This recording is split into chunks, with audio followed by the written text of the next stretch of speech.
Listo, entonces vamos a dar inicio a la tercera parte de la clase de la recta presupuestaria. En esta clase nos vamos a enfocar en dos temas principales. El primero, que no va a abordar la mayor parte del video, sino va a abordar una parte más pequeña, que va a tratar sobre cómo son los movimientos de la recta presupuestaria y gracias a que esta tiene movimientos. Y la segunda parte, vamos a hablar de los efectos que tiene una subvención y un impuesto sobre el consumo de las personas. No siendo más, pues vamos a dar inicio a la clase. Si tienen alguna pregunta o sugerencia, agradezco me la dejen en los comentarios y agradezco compartan el video y más. Entonces, empecemos con la clase. Bueno, entonces vamos a iniciar con la clase de la recta presupuestaria. Entonces vamos a ver básicamente y muy rápido los movimientos de la recta presupuestaria. El primero que podemos ver en pantalla es qué sucede si la renta aumenta, pero seguimos consumiendo lo mismo de ambos bienes.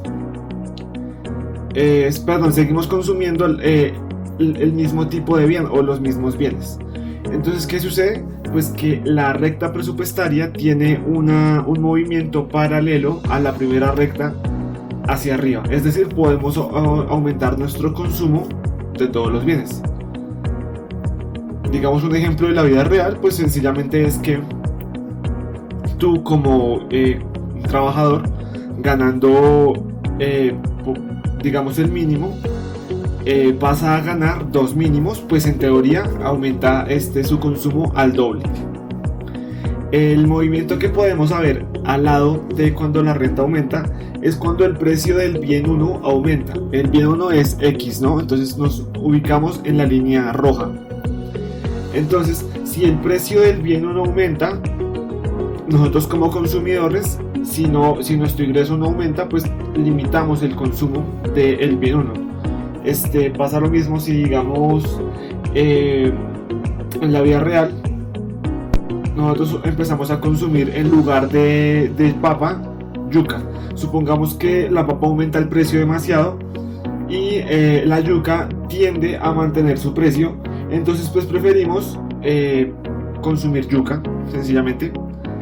Y por último, cuando el precio del bien 2 o el precio de los demás bienes aumenta. Entonces, ¿qué sucede con esto? Pues exactamente lo mismo, reducimos nuestro consumo del bien 2 o de los demás bienes, para el caso generalizado en el que el precio del bien 1 pues es 1. Listo, entonces empezamos hablando por los impuestos. Entonces, el gobierno en tu país podría gravar el consumo de algunos productos. Podría introducir el impuesto de algunos productos para evitar su consumo.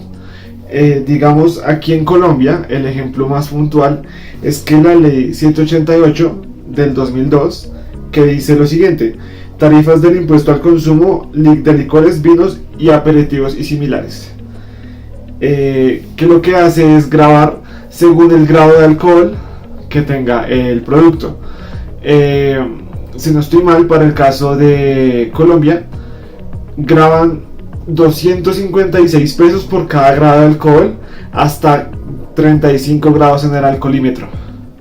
Es decir, si tiene un solo grado de alcohol, pues cobran 256 pesos por cada grado de alcohol que tenga. Precisamente esto evita el consumo. Claro que desde el punto de vista del consumidor, esto realmente solo significa una cosa, y es que el precio aumentó. Pero desde el punto del vendedor, en realidad eso es un impuesto que él está recaudando como agente para el gobierno. Grabar los productos pues implica que las empresas, vendedores, sean recaudadores y agentes de recaudo de este impuesto, como el impuesto del IVA, que es impuesto al valor agregado. Entonces listo, lo mismo, este es un impuesto que impone el Estado sobre el consumo de ciertos bienes, y allí entra la empresa y según lo que haya dictaminado el gobierno, aplica o no este impuesto. ¿Qué hace la empresa o vendedor? Percibe el impuesto y luego lo que hace es mandarlo al señor Estado, al papá Estado. Hay algunos elementos, productos que no están grabados, como algunos productos de la canasta familiar, como lo puede ser el arroz, el pan, la yuca, la papa, que digamos son productos que entre comillas son de nuestro consumo diario, o sea, son como, hace parte como de la canasta tradicional de cada familia. Yo no me imagino de hecho un plato de un almuerzo sin una porción de arroz. Entonces digamos que es por esos elementos que el vendedor no lo graban a él, y él no debería grabar este elemento. Otro producto que no está grabado con el IVA son los insecticidas. A lo mejor porque en los cultivos se requiere utilizar insecticidas para que precisamente las plagas no se coman esos cultivos. De otra manera, el proceso de cultivo sería mucho más demorado, porque estaríamos a todo momento, digamos, con la posibilidad o con el riesgo de que plagas se coman el cultivo. Entonces es por esto que los pesticidas, bueno, insecticidas, no están grabados.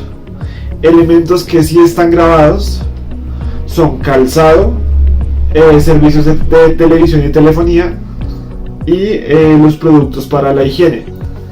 Veamos matemáticamente, voy a poner en pantalla cómo se ve el impuesto.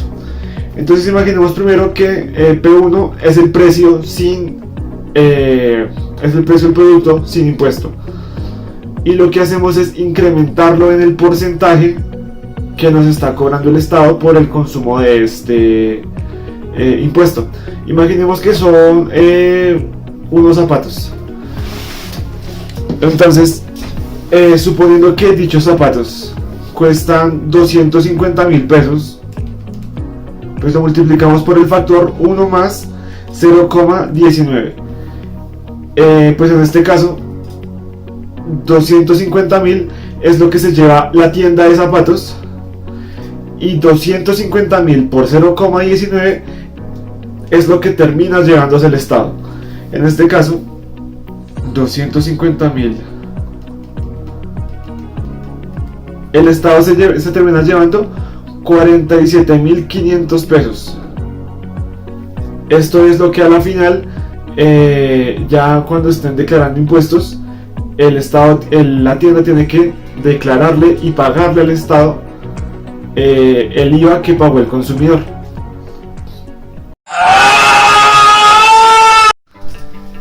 Listo, entonces vamos a hablar rápidamente de las subvenciones. El Estado puede apoyar a la ciudadanía mediante un mecanismo que se llama el subsidio. ¿Qué busca este subsidio? Reducir el precio de algunos bienes para incentivar el consumo de estos bienes, o ayudar a que personas con escasos recursos puedan tener acceso a estos bienes que son básicos en la canasta familiar. ¿Qué sucede con estos subsidios? En el momento en el que el subsidio se aplica, el individuo puede aumentar su consumo de este elemento. Entonces, ¿qué sucede con la recta presupuestaria? Resulta que si tenemos una recta presupuestaria que tiene más o menos esta pendiente, y este es el eje X, lo que está aquí debajo de mi codo, lo que sucede con la recta presupuestaria es que se va a volver más horizontal, porque tenemos la posibilidad de adquirir más unidades del bien que el Estado está subsidiando. Entonces, mientras que seguimos adquiriendo las mismas cantidades de los demás bienes, en el bien que está ubicado en el eje horizontal, se vuelve más inclinado hacia la derecha, por lo que se vuelve más horizontal la recta presupuestaria, y nuestro conjunto presupuestario se vuelve un poco más extenso. Matemáticamente se ve similar a cómo se ve aplicado los impuestos, a diferencia del signo algebraico. En este caso tenemos P1, que es el precio del bien multiplicado por 1 menos el porcentaje que esté subsidiando el Estado por el consumo de este bien. Supongamos que en la canasta familiar la leche siempre pertenece a esta canasta familiar. Entonces supongamos que una bolsa de leche vale 5.000 pesos. Listo. Y esto lo multiplicamos por 1 menos. En nuestro ejemplo hipotético, el Estado va a subsidiar aproximadamente el 8% de la bolsa de leche. Entonces lo multiplicamos por 1 menos 0.08. A la final, el consumidor termina pagando por la bolsa de leche un valor de 4.600 pesos, que le representa un ahorro de 400 pesos por cada bolsa de leche consumida. De esta manera, el consumidor puede adquirir más bolsas de leche. En Colombia hemos tenido algunos subsidios que lo que buscan es generarle un ingreso a las personas que más lo necesitan, y más a raíz de la pandemia, que pues generó que muchas personas no pudieran seguir ejerciendo su labor diaria y no pudieran llegar a su ingreso que venían acostumbrados desde mucho antes. Entonces, ¿qué hizo el Estado? Pues bajo ciertos criterios le empezó a generar unos desembolsos de dinero mensuales a ciertas personas. Digamos, en Colombia, qué pena, ya. En Colombia tuvimos el subsidio de Colombia Mayor, que lo que buscaba era ayudar a las personas que ya estaban cercanas a llegar a la tercera edad, o que por lo menos les faltaban unos 2 o 3 años para cumplir su edad de jubilación, que en el caso de las mujeres es 54 años y en el caso de los hombres es 59. Entonces, en el caso de los hombres, a los 56 años ya podría adquirir este subsidio, siempre y cuando contara con las condiciones de que ya lleva viviendo en el territorio nacional 10 años, que de verdad no tiene los ingresos suficientes como para su consumo común y corriente, y bueno, ser de nacionalidad colombiana, y listo. Entonces, bueno, por otra parte también tenemos lo de Jóvenes en Acción, que básicamente era lo mismo, y pues obviamente toca demostrar la nacionalidad colombiana, y aparte demostrar que no se cuenta con los recursos suficientes para sobrevivir en su diario vivir. Entonces, digamos que de una u otra manera los subsidios ayudan muchísimo a las personas y hacen que el conjunto presupuestario de qué es lo que podemos adquirir aumente.